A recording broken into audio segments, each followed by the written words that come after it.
Welcome everyone to Color Commentary. We are your pauper commentators, Michael Pejic and Adrian Guarzales. How's it going, Adrian? Good, Mike. How are you?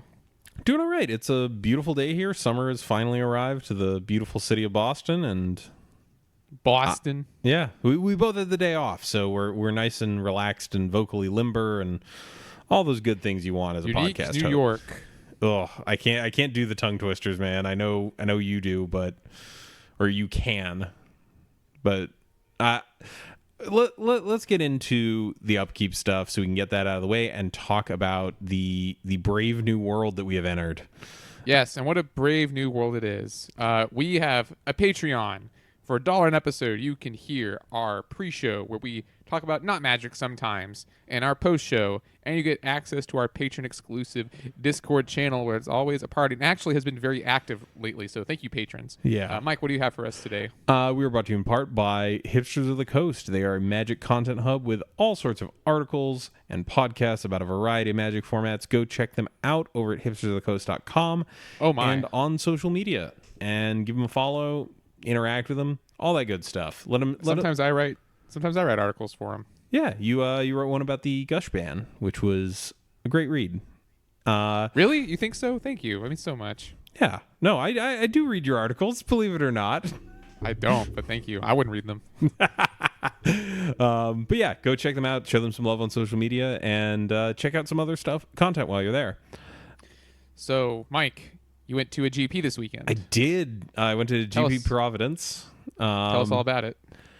Format was team sealed. I assembled what I think was one of the coolest sealed decks I've ever built. I got to play blue-white mill with Jace and 2 Ashioks as my win conditions.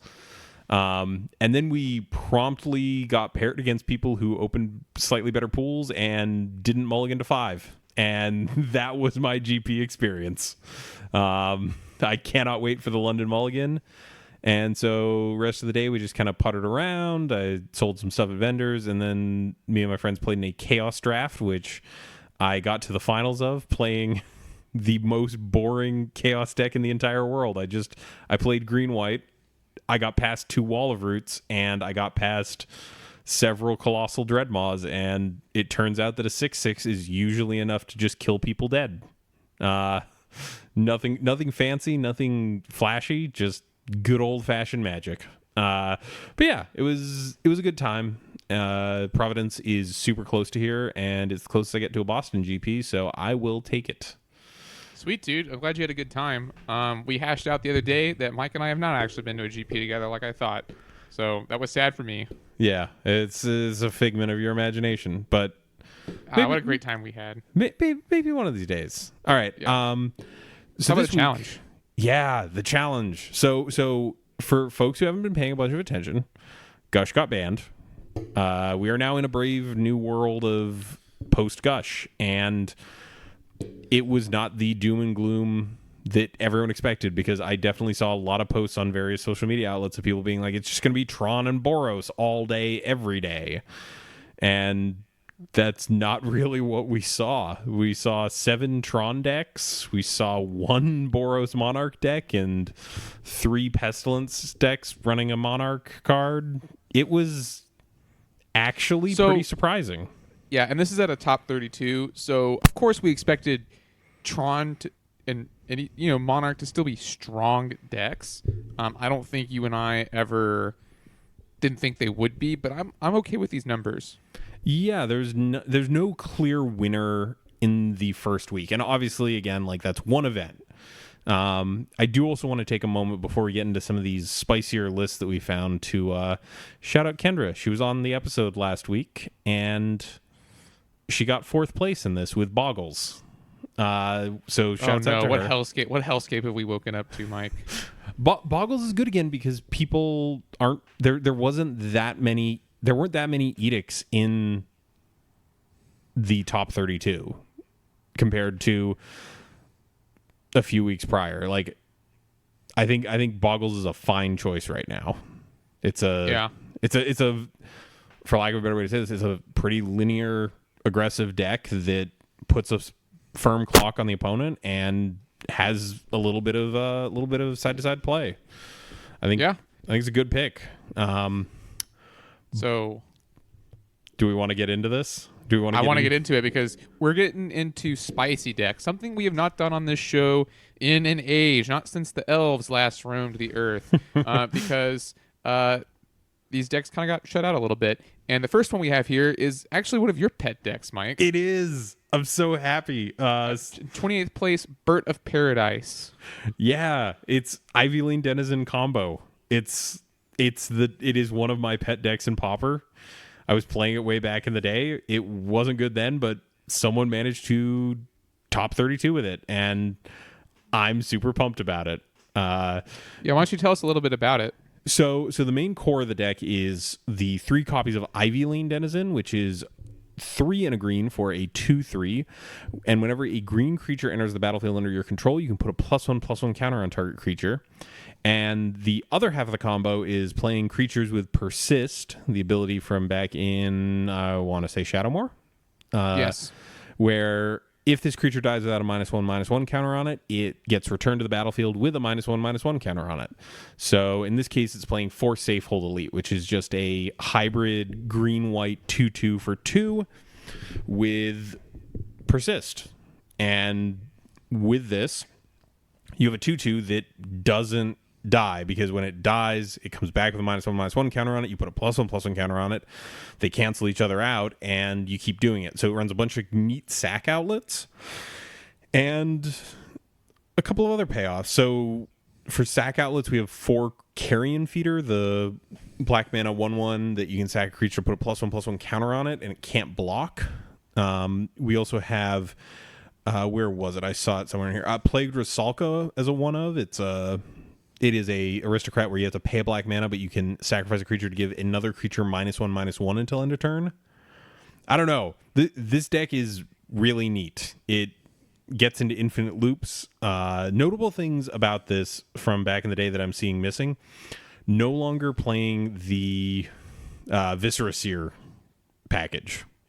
Right, and Viscera Seer let you scry through your deck, basically, and was actually played in Melirapod, or not even Melirapod, the regular one, for a long time. Oh, the Kitchen Finks combo. Yes. Yeah, so Viscera Seer is technically a way to get to whatever card. It works as like this weird vampiric tutor effect where you can put whatever card you want on the top of your deck. It is hellish to resolve on Mitgo. Because... Yes. It takes forever. So for reference, you activate an ability, you sacrifice something, you scry, something comes back, you have to put a +1/+1 counter on it with Ivy Lane Denizen's ability, and there's no way to shortcut that. So I don't blame this person for not running it. There's some other neat things in here that I want to point out. So it has Essence Warden, which means any of the sack loops can gain you an arbitrary amount of life. It also is running a copy of Okiba Gang Shinobi in the main, which I think is really interesting. So this is one of the ninjutsu creatures, and the ninjutsu kind of lets you reset your safe hold elites if they're in combat. It also lets you reset the Sylvan Ranger, the Thorn of the Black Rose. So some nice synergy there. The 1 copy Thorn of the Black Rose is a solid upgrade. And then for sorceries, Lead the Stampede. What a card in this deck. I feel like that might be one of the things that pushed this over. Just the ability to dig 5 deep and grab a bunch of creatures is probably all it needs. Yeah, it definitely helps. And then some edicts, some echoing decays, a 1 of Grim Harvest, which Your other favorite card? yeah, one of my other perennial favorites. You're already sacking a bunch of stuff, so this kind of tracks. 2 Pulse of Marasa main deck. So do you think this is just a burn hedge? Like, So, yes, I do think that obviously that card is good against burn. You could get back an Ash Barrens, but like, why would you? But yeah, I think it's here to also just help out with the combo. Only 1 copy of Grim Harvest. So if like Ivy Lane dies, you can get it back at a later time. What do you think about that? yeah, I mean, one of the issues that this deck had was back in the day, some of the lists were running Unearth, which would get back every part of the combo except for Ivy Lane Denizen, which was kind of a problem. And I don't think you were playing this deck when Pulse Marasa was legal, were you? I wasn't. So that's definitely like new tech, but I think it's solid. I think it's good also. I didn't mention the other neat part of this, Wirewood Herald, which is 1 and a green for a 1/1. When it dies, you get to tutor an elf. And Safehold Elite and Ivy Lane Denizen happen to be elves. You also have Sylvan Ranger as an elf to get more lands. Yeah. Oh, Essence Warden, also an elf. So you get a lot of combo bits with it. This person didn't get super cute with it and play what is that card? The non-elf Doomblade. Eyeblight's Ending. Thank you. I think that card costs 3 anyway, though. It does cost 3, but it kills everything but an elf. Right. Yeah. So this is someone who kind of took all the cute things that this deck used to do and kind of got rid of them in favor of actual good things. Let me just see if there's anything super spicy in the sideboard. Nope. These are good black-green sideboard cards. This is a very reasonable way to build this deck. Oh, and the other thing I forgot to mention, Falconwrath Noble's in this deck. So sweet. That's a newer card, the 4 mana 2/2 flyer, which is Blood Artist. Yeah. Whenever a creature dies, drain 1 life from target opponent. Yeah. That means that you don't need a non-summoning sick carrion feeder for the combo to kill your opponent. Which, right, exactly. Yeah, it's a nice little added benefit. What do you think of the 1 Crypt Rats in here? I think it must be here as basically a Pestilence style effect to help clear the board, but like this deck isn't really a Pestilence deck. Yeah. So that's does that make sense? Yeah. It also has recursion with Pulse Marasa and Grim Harvest. Right, exactly. I've known the pleasure of Grim Harvest Crypt Rats just locking my opponent out of the game. Like that is a very viable course of action. But yeah, the rest of this deck is all just sort of pretty reasonable things to do, and I think like you could make an argument that you could also play some kind of mid-range game with all these cards if you can't assemble all of the combo. They're not the best, but they all do turn sideways and attack. Yeah. But yeah, very freaking least. Yeah, at the bare minimum. All right. So now that we've gotten one of my favorites out of the way, what do we have next? Up next, we have a take on Golgari Aristocrats from Lamp-a-Lot in 24th place. And I believe that's a pro, isn't it? Is that Michael Bond? I wanna say that maybe if I go to twitter.com/Lamp-a-Lot. Yes, it is. Yeah, I nailed it. It's Michael Bond. I was like, why did you put this in here? It doesn't really seem too different from a lot of other Golgari Aristocrats decks we've discussed in the past. But yeah, definitely notable that it was piloted by a pro. Yep. We've got 3 copies Blister Pot. Sorry, go ahead. Sorry, I just scrolled down to the sideboard. What is Evil Presence? I think that makes a land a swamp. I think it does. Okay. Continue. Run through some of these numbers here. We'll get to that later. No. Yeah. Enchanted land is a swamp. It only costs B, so could be in here as anti-Tron Tech, theoretically. Yeah. So yeah, 3 copies of Blister Pod, 4 copies Blood Throne Vampire, 3 copies Brindle Shoat, 2 copies Butcher Ghoul, which I think last time we talked about this deck, I said I wasn't a huge fan of. 4 copies Carrion Feeder, 4 copies Mortician Beetle, 4 copies Nest Invader, 4 copies Young Wolf. So pretty good creature package here. I would say it is stock, but I also would say like what else would you really be playing? Like these creatures, like this deck is just these creatures are what this deck needs. Yeah, and I'm trying to think if there's anything from the upcoming Modern Horizons that makes this deck any better, and I'm blanking on it entirely. Well, here's something cool. He is running 2 copies Lead the Stampede to take advantage of his 28 creatures. 1 Right of Consumption. We've talked about that as the Black Fling. It's sort of an I win button for this deck, much in the same way Fling is for Affinity. 2 Scar Scale Rituals, which Draws you cards from. It's the one that puts a -1/-1 counter on something. Right. 2 Unearth, 2 Hunger of the Howl Pack, 1 Tragic Slip, 2 copies of Rancor, which I actually don't know if the last deck we discussed had those, but they are certainly good. And Rancor, would you go so far as to say that Rancor is the big reason to play a green creature deck that is not elves? Yeah, I'd argue that that's one of the better reasons to play green as a color right now in the format. Just being able to invalidate small chump blockers is something that aggro is always looking to do, and Rancor happens to be a particularly resilient way to consistently enable trample as a form of evasion. Yeah, Rancor is a good card. 6 forests, 2 Golgari Rock Farms, 4 Jungle Hollows, 8 swamps. In the sideboard, we have 2 Aerial Volleys, whose equity do you think is a little more diminished now that Delver is no longer as big of a deal, or is this still good enough against cards like Battle Screech?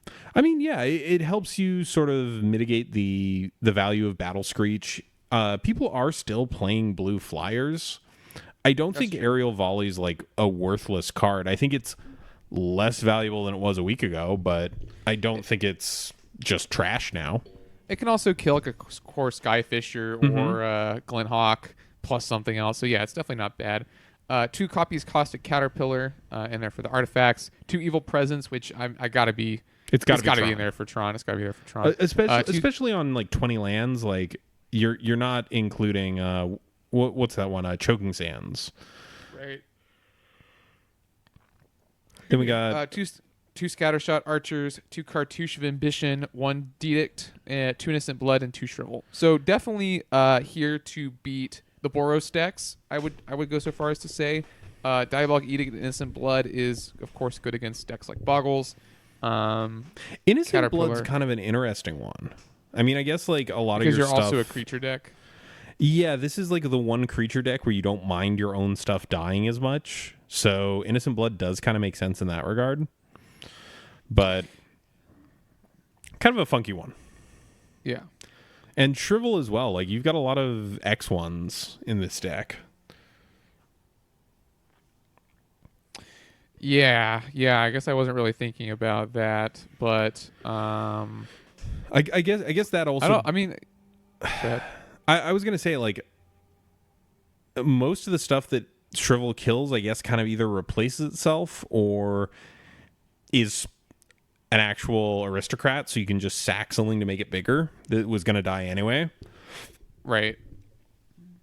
Yeah, I think it's good. Yeah, no, I can definitely see that. Again, yeah, interesting to see Innocent Blood in a creature deck, but you got to do what you got to do. And again, 20 lands, a little on the low side for Pauper. You probably want all the 1 mana interaction you can muster. All right, anything else on this black-green aristocrats list? No, but take us into the super sweet list that you have up next. The one that you perplexed me in the pre-show by referring to as a Magnivore list. Yeah. So this is the 17th place list from Brevinix. I probably butchered that username, but this is blue-red land destruction. And boy, howdy. So we've got 4 Augur of Bolas.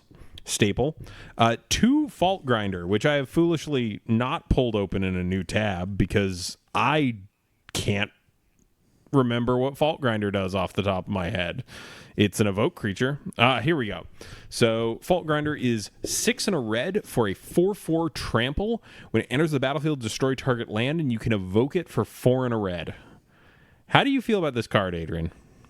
I don't hate it. I think it's good in this deck. I actually like it quite a bit because it's like a late game card also. Yeah, I was gonna say I would be curious to know how many times this was just resolved on evoke, and how many times it was just resolved as a 4/4. Yeah, and I do think either is very reasonable. Because this kind of strikes me as fulfilling sort of the same role that Dinrova Horror fulfills in some Tron decks, where you're attacking your opponent's resources, and also, oh, by the way, there's a 4/4 in play now. And Trample is a nice added upside. Then we got 4 Muldrifter, the glue of any blue brew. One copy Seagate Oracle, just kind of tossed in there in addition to the Augurs of Bolas. Do you think the 4-1 splits right there? I have to imagine it's just being used as a 5th Augur of Bolas. Okay, I can that see can also that. get a land in a pinch, but yeah, I mean, it seems like there are so many instants and sorceries in this deck. 26. Yeah. So that's quite a lot of targets for Augur. But let's get into some of these sorceries. So we've got Earth Rift, that's the flashback destroy a land. We've got 2 Firebolt, the flashback deal 2 damage. Just a good control card. Yeah, generally good. 2 Flame Slash for dealing with those big creatures. 2 copies of 4C. Should have been 4 copies, am I right? Yes, just go full meme value here. So this is 3 and a blue. Anyone who's been playing Standard might also know this as Tamiyo's Epiphany. It's scry 4, draw 2. That's a lot of digging. And I'm kind of, I guess, like looking at the mana base, like this is a slightly more red leaning mana base with a lot of tap lands. Is 4C better here than like a Ponder Preordain configuration? I'm thinking. I think so. And the reason why I think so is because I don't think this deck wants those cantrips in like the traditional sense, because it's clearly geared more towards land destruction and some removal. So I think that 4C is better because it just lets you gas back up into those cards. Okay, so you're thinking that this is a concession that you care more about the late game? Yes. Because I think what this deck wants to do, ideally, is maybe play like a Swiftwater Cliffs or something, bounce it back to hand, and then on turn 3, whatever the case may be, turn 3, destroy a land, turn 4, destroy a land, and then maybe turn 5, cast 4C and get more land destruction and like Flame Slash something. Yeah, I could see that. So let's just real quick here run through some of these other spells, because the rest of them are fairly similar to one another. We have 4 copies of Molten Rain, 1 red, blow up a land. If it's a non-basic, deal 2 to that land's controller. We have 1 copy of Rubble Reading, which I think both of us probably panned in the Ravnica Alliance set review. What does that one do? You have to read that one to me. So it's 3 and a red, so 1 more than the traditional like best costed land destruction spells. And it's a sorcery, destroy target land, scry 2. So I think that is sort of a concession to not wanting to just see a bunch more land destruction, just kind of chucking some stuff on the bottom, getting to the good stuff once your opponent's back far enough. Then we have 4 of the old classic, you know it, you love it, Stone Rain. Rounding out our spell suite, we have 4 copies of Fire and Ice, the upgraded Twin Bolt, and 4 copies of Lightning Bolt. So, pretty reasonable spell suite here. We've got, if you count Earth Rift as 2 apiece, we've got a total of 15 land destruction spells. The thing that I'm kind of curious about is this not a deck where you might want to see like a flicker loop with Fault Grinder? I think that might be too cute. You think that might be too cute? I guess you could play it as a one-of, but maybe as a one-of, but no, because then you'd have to also play like, well, I don't know, actually. Maybe Mnemonic Wall is not bad in this deck. Because I was going to say, like, Mnemonic Wall lets you be defensive. It lets you get back some of these land destruction spells. It also lets you, like, rebuy Lightning Bolts and Fire Ices. Yeah, one thing I do like about Fire Ice is that it is kind of a land destruction card, right? It taps a permanent. So, like, not a true land destruction card, but at its very worst, you get to tap one of the lands on their upkeep and you get to draw a card. So I actually do like the 4 Fire Ice here. I definitely like the Fire Ice. Like, mana denial, whether it's permanent or temporary, can help advance your game plan. And I guess, like, in that regard, it is a 2-mana land disruption spell, which is nice. Disruption, not destruction. Yeah. Like, it's nice to be able to kind of, like, knock your opponent a little off kilter on turn 2, because in our format, the cheapest land destruction comes in at 3 mana. So it's nice to be able to sort of, like, make them falter a little bit, throw their game plan off, and then start blowing up lands. And so I guess our land base here, we've got 2 Forgotten Caves, 6 islands, 2 Is It Boilerworks, a Lonely Sandbar, 8 mountains, 2 Radiant Fountains, and 2 Swiftwater Cliffs. So do you think this was a meta call, or do you think this is a brew that Bivinex has been sitting on for the past few months? I think it's much, much, much better now that Gush days are out of the format. Even Taxing Probe to an extent. If this individual was trying to prey on Tron, I think they probably have a fairly strong matchup there. But I think that we're going to see this deck more often. I think that decks like that play Daze and Gush, and I'm not even talking about the bounce back to hand part. I just mean, like, I think those decks were just in general good against this kind of strategy.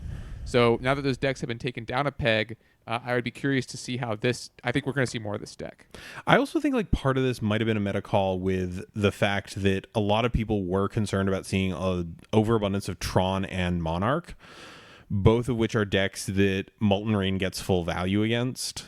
This kind of feels like it was specifically like, okay, well, if the format's going to be slightly slower, more mid-rangey to control decks, like, yeah, like those decks win on card and mana advantage, so let's attack one of those things. And let's also talk about the sideboard real fast, because it's pretty interesting. All right. We have a Radiant Fountain for burn, I imagine.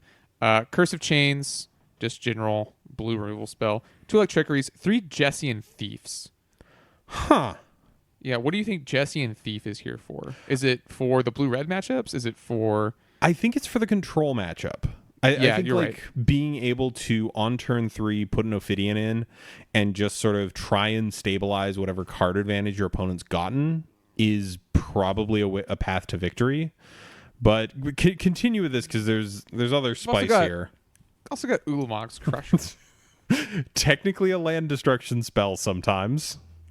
I imagine it's here to close out slower games. Yeah, I mean, I could easily see the Jessian Thief, Ulamog's Crusher as part of a package for slower games where you know you're getting to 8 mana at some point and would like to close out the game as efficiently as possible before your opponent gets a chance to stabilize from that.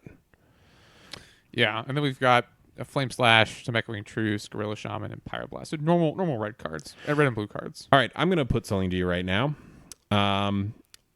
Obviously, Molten Rain throws a bit of a kink in the thing I'm about to say here, but could this be a Tron list? You've got a 7-drop. You've got Earth Rift, which is, I want to say, 7 to flash back. Is this potentially a list that could just run Tron to hit its big spells quicker? I don't like that, and the reason I don't like that is because I think once you start running Tron, you also have to start running some of the support artifacts or lands.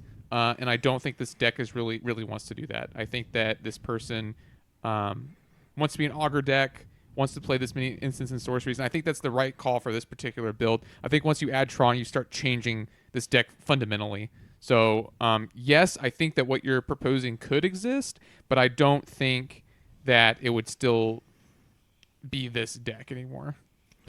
Okay, my rationale here was that if you run Tron, you can probably get away with shaving a land or two because you're a 2-color deck versus the sort of Rainbow Tron configuration we've seen for ages. And so you'd be able to reclaim a few spaces there to offset the fact that you're probably running Prophetic Prism and maybe even maps. But I don't know. This deck that has a creature base that is comprised over 50% of its creature base is 5+ drops. This kind of feels to me like maybe this could work with a Tron shell. It was mainly the Ulamog's Crusher on the board that made me think of this, but I could definitely see something of that type working. But yeah, this is a super spicy list. Do you think we'll see other land destruction decks sort of reemerge into the metagame? Yeah, I think people are going to be trying them out at the very least. Yeah, because there's that classic black mono black land destruction. You could probably do a black red thing. You can definitely do a red green thing. I've been ruined by a deck like that in the past. Yeah, I think land destruction might be back. If that's a good or bad thing is up to you. I mean, at least this deck has a 4/4 to kill you with, and it's not like Pox and Legacy where you're gonna die to a 2/2. Sure. Up next, we have Tireless Tribe. Why don't you take us through that? Yeah. No, you just took us through one. I can take us through this one. Yeah. Take us through this because wasn't Tribe supposed to die with So with no gush? Things are mostly the same. It looks like Tethmos High Priest is here to stay in this deck. I know we were a little unsure. This deck has replaced the copies of Gush with Accumulated Knowledge and Gataxian Probe with Peak. I mean, Peak is pretty much Gataxian Probe, except you don't get to pay life for it. Right. So that was my thought as well. And then Accumulated Knowledge is definitely not Gush, but I do think it's better than Think Twice in this particular deck because once you start casting more of them, you'll just have more cards in your hand, which is what you wanted anyway. I will say, like, Accumulated Knowledge is on a technical just cards level. It is 10 cards. Right. Over the course of the game if you cast all 4 of them. Right. So I think Tethmos High Priest and AK are here to stay and Peak. I think that this deck will survive but be much less strong. I'm also noticing that there's 4 Seeker of the Way in the main deck. Is it possible that we see this sort of evolve into like a blue-white mid-range deck that just kind of backdoors into Tribe sometime? Yes, 100%. I was speaking to our mutual friend Garrett the other day. And he thinks that this deck was already sort of moving in this direction. I know our listeners won't know him, but he's our local Tribe player. He plays this deck a lot. He's very, very good with the deck. He 4-0'd with it on the Friday after the bans happened, so this most recent Friday. So I trust his opinion on the deck a lot. And he said the deck was moving more towards a mid-range angle anyway. At least in the places he follows. So he thinks that this is a natural evolution and that the deck is not as affected by this ban as people might think. Yeah. I also do want to point out the 2 copies of Compulsive Research, just kind of filling in that a bit of the role of Gush with the mass card draw. Just sort of good rate to get a lot of cards into hand. Not the biggest fan of Compulsive Research alongside 18 lands, but I guess you take the filtering and card draw you can get. Well, you can also discard it the Tribe and then flash it back. No. Compulsive Research is it's the one where you pitch the land. Yeah. You're right. Yeah. You're right. Never mind. Sorry. I'm thinking of a different card. Deep Analysis. I'm thinking of Deep Analysis. You were right. How do you feel about the fact that Tethmos High Priest gets back every other creature in the deck? The fact that it can only be hit by Inside Out and Shadow Rift, which are also part of your combo payload. I think that is okay. Tethmos High Priest has always struck me as an emergency valve. Because, even in the Is It Blitz deck, sometimes they would just like cycle Shadow Rift on your creature to stay in the game and try and draw another card. Here, I think that's fine. I think it's fine. Okay. You're drawing so many cards. Yeah, definitely. Like, this is a deck that was weakened by the bannings, but it seems to be doing fine. Like, this version is not drastically different than what we've come to expect out of this deck. Okay. Never mind. I see the cute sideboard tech for Tethmos High Priest. Yeah, let's talk about it. So we have 1 copy of Gigadrouse, 3 copies Hydroblast, 2 copies Prismatic Strands, Fog Meta still here, and here you go, 2 copies of Shimmering Wings. Yep. Let me pull that one up because I'm gonna read it to you. It's actually really, really good. You enchant creature, so you target it. Enchanted creature is flying. You return Shimmering Wings to its owner's hand. Yeah, so this is UU to repeatedly trigger your Tethmos High Priest. Yeah, or your Seeker of the Way, or give your Tireless Tribe evasion. Oh, that's true. Seeker of the Way does get buffed by enchantments. I always forget how prowess is worded. Neat. That's actually pretty spicy. Yeah, because you can just Tethmos High Priest a bunch of stuff back and wind up with one of them having flying. That's actually pretty neat. Then we've got 4 copies Gutshot, 2 copies Journey to Nowhere, and 1 copy Renom Unicorn, which I actually had to look up, but it's just a 2-mana 2/2 that you sacrifice to destroy an enchantment. Yeah, one of the many variants of that exact card. I think we have like 3. I imagine we have, maybe not Renom Unicorn specifically, but we have this effect because we have Tethmos High Priest. Oh yeah, that is actually pretty decent tech for Boggles. Yeah, and I guess the nice thing about that as well is that you can space it out over turns versus something like Patrician's Scorn, where it's kind of a one and done, and if they manage to build back up again, you're kind of still out of luck. Yeah, I kind of like this. I guess also technically, you have like the fringe plays of being able to Giga Drowse or Gut Shot your Tethmos High Priest. Both of those will I was work. thinking of that too, because you can also gut shot your Seeker of the Way for whatever that means. Yeah. To trigger it, but yeah, you can gut shot you just gut shot them at that point. But yeah, you can gut shot your Tethmos High Priest, yes. That's interesting. Technically, I guess you could Giga Drowse, replicate it a whole bunch, and just like swarm the board with Tethmos High Priest, which I actually think is a really neat idea, and maybe there's a deck there, but just putting that out there. Yeah, this list looks completely reasonable. This is a natural evolution of this deck, and I'm not gonna say I'm glad to see this deck still around, because on a personal level I don't like it, but I will say I think it's good that it survived. I'm gonna try and check that personal bias against the deck at the door. All right, last on our list, Adrian, in 12th place, chalky yellow with Reanimator. Reanimate me, Reanimator. I don't know that reference. Wow, you don't know Reanimator? It's a metal band, Mike. Yeah, no. No, the band is called Rigor Mortis. Don't know that band. Oh my god! All right, anyway, I do believe they exist, but so this is the black-red rendition of a Reanimator deck. This is a deck that we have seen many times in the past. People have tried to make it work.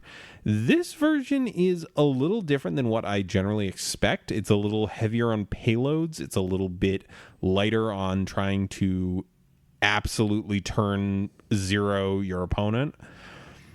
So I'm going to be interested to see what you have to say about it as well. So creature-wise, we have 2 Eldrazi Devastators. That is the 8-mana 8/9 with Trample.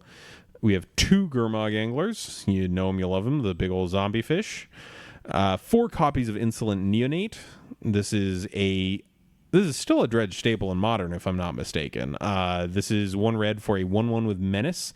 You can sacrifice it, discard a card to draw a card. We have 4 copies of Stinkweed Imp for that lovely Dredge 5 action. And we have 4 copies of Ulamog's Crusher, the best reanimate target in our format.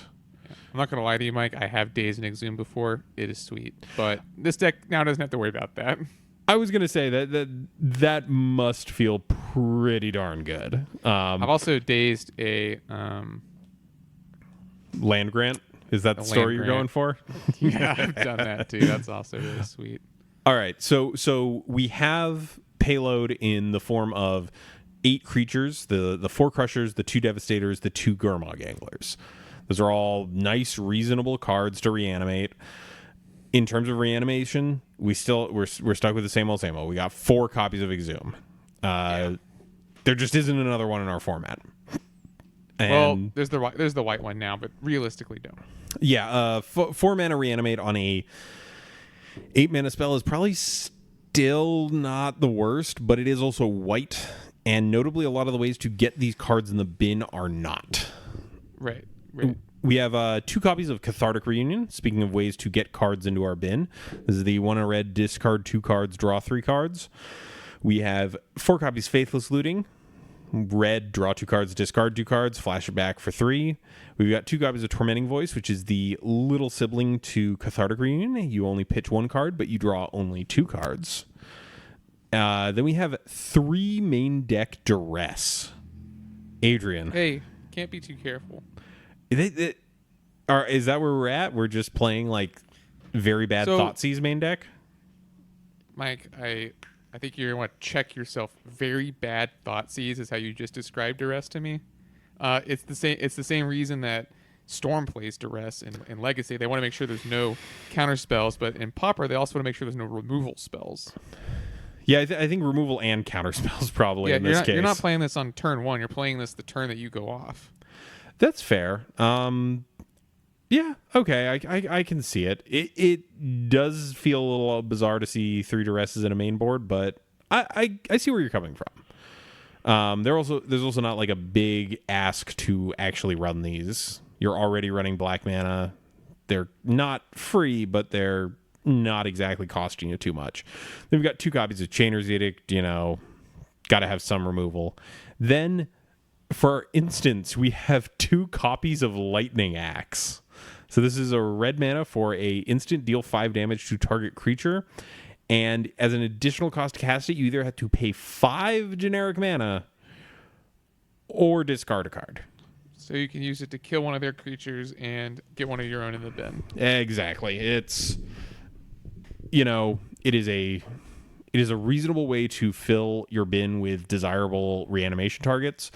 And it also kills pretty much everything besides Eldrazi in this format. So that's a pretty reasonable trade-off here. We round out our spells here with 2 copies of Dragon's Breath, the enchantment from Scourge. It's a 1 and a red for an aura. The equipped creature gets fire breathing and haste. And the important bit of it is whenever a creature with converted mana cost 6 or greater enters the battlefield, you may equip it. You may attach this to that creature if it's in your graveyard. So, the absolute nut draw here is some variant of Faithless Looting, pitching, one of your payoffs, and a Dragon's Breath, and then Exhume turn 2, Hasty Ulamog's Crusher. Your opponent is very dead. So, notably missing here, I don't see any Lotus Petals. I don't see any of that sort of stuff in the deck. What are your thoughts on that? I think the deck has chosen to go a little slower so that it can attack its opponent's hand a little better and is trading some speed for some resiliency. Yeah. I think also, seeing a slightly higher land count and some Karus, this deck can not unreliably cast some of these threats. And I do like the fact that Gurmag Angler, with all of these spells that discard cards from your hand, draw cards, kind of is not that far away from being cast just in the course of the game. Yeah, I think it's pretty good. Let's move into that sideboard real quick, though. We've got 3 Blazing Volley. So I think that's fine in this deck because I don't know if it can always afford to pay the additional mana for Electrickery. My question is, what board are you trying to prevent? I'm trying to figure out the situation where I want Blazing Volley over this. Fairies. It gets rid of fairies for Spellsetter Sprite. It's good against elves. Okay. Boros. Yeah. I guess, I think it's most useful against fairies. Yeah, I could see that. Just either baiting out the first fairy or killing all of them. I can see that. We got 2 copies of Doomblade, 2 copies Pyroblast, 3 copies Cartouche of Ambition, the one that gives lifelink, notably. We got 1 copy Nihil Spellbomb for opposing graveyard decks, and 4 copies of Wrenchmind. Wrenchmind's an interesting one here. Where do you imagine that coming in? It's good against control. Yeah. To maybe help clear the way a little bit more. I like it. I guess my question is, would you rather not... It kind of feels like the 4th Duress should be in the board at least. Because Wrenchmind in post-sideboard games, your Costing opponent... BB is tough. Costing BB is tough, but also like the fact that it's non-targeted discard makes that even a little bit tougher in my mind, just because your opponent will know what you are doing game 2 if you go off game 1. So right. Wrenchmind is not going to actually get the cards that would stop your plan most of the time, if they have them, right? Right. I don't know. That seems a little funky A little to me. ambitious. I'd almost rather have like what is the one I'm thinking of? Distress, the 2 mana. Yeah. Take whatever. Yeah, whatever non-land. I don't know. Like, I think this is a safer version of the deck, and since we're not exactly like the Legacy Reanimator version, where we're reanimating things like Chancellors and Gristlebrands and Ionas, I definitely think like playing it a little safe is maybe a good idea here. Not exactly a Tidespout tyranting people out of the game on turn 1.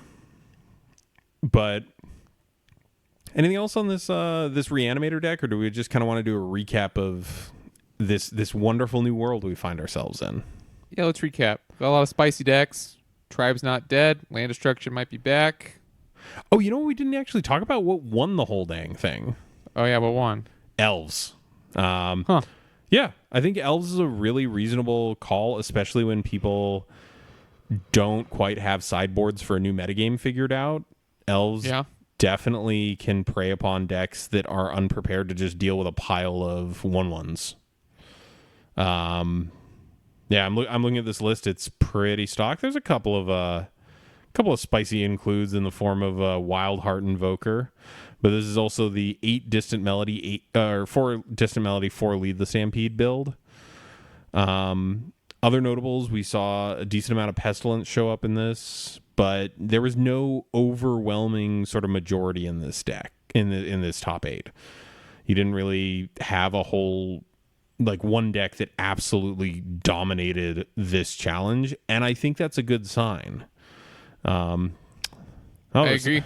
There's someone just straight up running old school Temur Tron with nothing fancy in it. Yeah, it's an exciting time to be in the format again. It's nice to see that the format didn't just somehow break in a different way with the removal of those 3 blue cards, and now we have a chance to watch the format evolve again, see where we wind up. Do we wind up in mid-range Dirtletown? Do we wind up seeing a resurgence of aggro? Do we wind up seeing a resurgence of combo? It's all going to take a minute to figure out, and I'm glad to be here for this part of the Pauper story. Me too. All right. That was touching, Mike. I try to motivate the people, give them that nice inspirational moment. If you don't have anything else, though, would you like to take us out of the show? Sure. Thanks for joining us today. This podcast is brought to you by the support of our patrons, especially Adversarius. Thank you for supporting us, the show. Consider supporting us if you like it too. Check below this video or the description of this podcast for details on where to find us. We'd like to remind you that if you're listening to this on a platform with reviews, they're always appreciated as they boost our visibility. If you've got a deck list and idea for a topic, you can contact us either via our website or you can mail us directly at colorcommentary@gmail.com. Also, thanks to my LGS Past Games, Mike's LGS JP Comics, and of course, L. You can find our theme song Quantitative and other great tracks over at soundcloud.net/ELLELLELL. So next week, this is Adrian and Mike signing off for Color Commentary.